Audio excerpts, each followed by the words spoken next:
हरे कृष्णा। भद्र पूर्णिमा की आप सभी को हार्दिक शुभकामनाएं।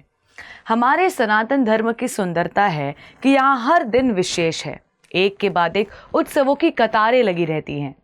श्रीमद् भागवतम के तृतीया स्कंद में जब शुकदेव गोस्वामी वैकुंठ का वर्णन करते हैं तो वैकुंठ को बताते हैं अखंडित महोत्सव, जहाँ अखंड महोत्सव चलते रहते हैं। सनातन धर्म में महीने में आने वाली हर पूर्णिमा को महत्व दिया जाता है, परंतु भाद्रपद की पूर्णिमा कुछ अधिक विशेष है, क्योंकि इसी पूर्णिमा से श्राद्ध पक्ष भी आरंभ होता है, जो अश्विन अमावस्या तक चलता है। भद्र पूर्णिमा को श्रीमद् भागवतम का आविर्भाव दिवस भी बोला जाता है। श्रीमद् भागवतम के रचयिता वेद व्यास जी हैं, जो भगवान के ही अवतार हैं।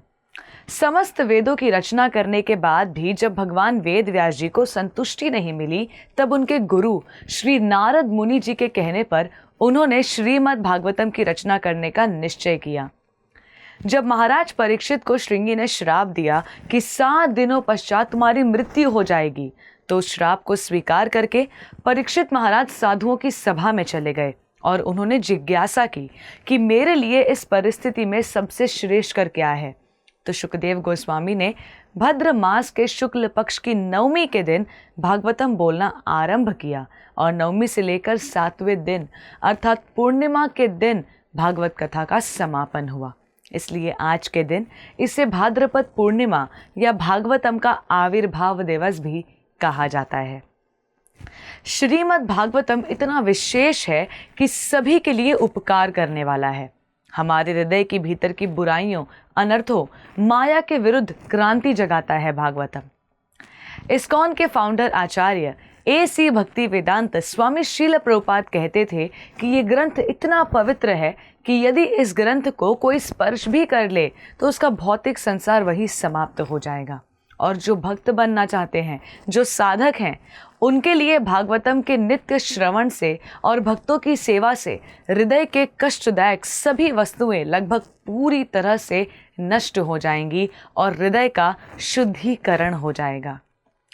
शास्त्रों में बताया गया है कि 5 स्थानों पर अमृत प्राप्त होता है। पहला समुद्र मंथन की लीला के समय समुद्र से अमृत निकला था। दूसरा चंद्रमा, क्योंकि चंद्र के प्रकाश से पेड़ों वनस्पतियों में रस आता है, इसलिए कहते हैं चंद्रमा में अमृत है। तीसरा, कहते हैं नवविवाहित या किशोरी अवस्था की कन्या में अमृत है।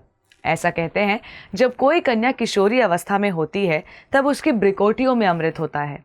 और बताया गया है कि सांपों में भी अमृत होता है, नागलोक में अमृत होता है। जब पांडव भीम को विष देकर नदी में फेंक दिया गया था तो वो नागलोक चले गए थे। फिर नागों ने उन्हें डसा और सारा विष निकालकर अमृत के घड़े पिलाए, जिससे वो कई गुना अधिक बलशाली हो गए थे। 5वां स्थान है स्वर्ग।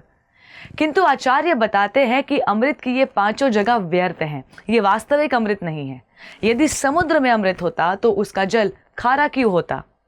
अगर चंद्रमा में अमृत होता तो उस पर कलंक या ग्रहण क्यों लगता? यदि नवविवाहित कन्या में अमृत होता तो उसके पति की मृत्यु या कलयुग के लिए मान लीजिए डिवोर्स क्यों होता? सर्पों में अमृत होता तो उनके विष का शोधन क्यों नहीं हुआ? और यदि स्वर्ग में अमृत होता तो वहां से व्यक्ति क्यों दोबारा मृत्यु लोक में आता? वास्तविक अमृत उनके पास है जिन्होंने श्रीमद् भागवतम को अपने जीवन में ग्रहण किया है। ऐसे भगवत भक्तों के कंठ में अमृत रहता है। भागवत श्रवण और पठन में ही वास्तविक अमृत है। इसलिए इस भागवतम को भगवान श्री कृष्ण का ही अवतार माना गया है।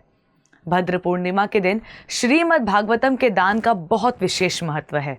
इस दिन हमें अधिक से अधिक दिव्य श्रीमद् भागवतम ग्रंथ अपने सगे संबंधियों में वितरण करना चाहिए। वितरण के साथ साथ इसका स्वयं भी अध्ययन करना चाहिए। यदि आपके पास भागवतम न हो तो अपने नज़दीकी इस्कॉन मंदिर में जाकर या फिर हरे कृष्ण टीवी से संपर्क कर भी आप भागवतम प्राप्त कर सकते हैं और भगवान के प्रिय बन सकते हैं। आइए ऐसे शुभ दिवस के दिन भगवान से प्रार्थना करें कि वो हमें भी श्रीमद् भागवतम के पठन और अध्ययन की बुद्धि दें और हमें अपनी श्रद्धा और भक्ति से कृतार्थ करें। धन्यवाद। हरे कृष्णा।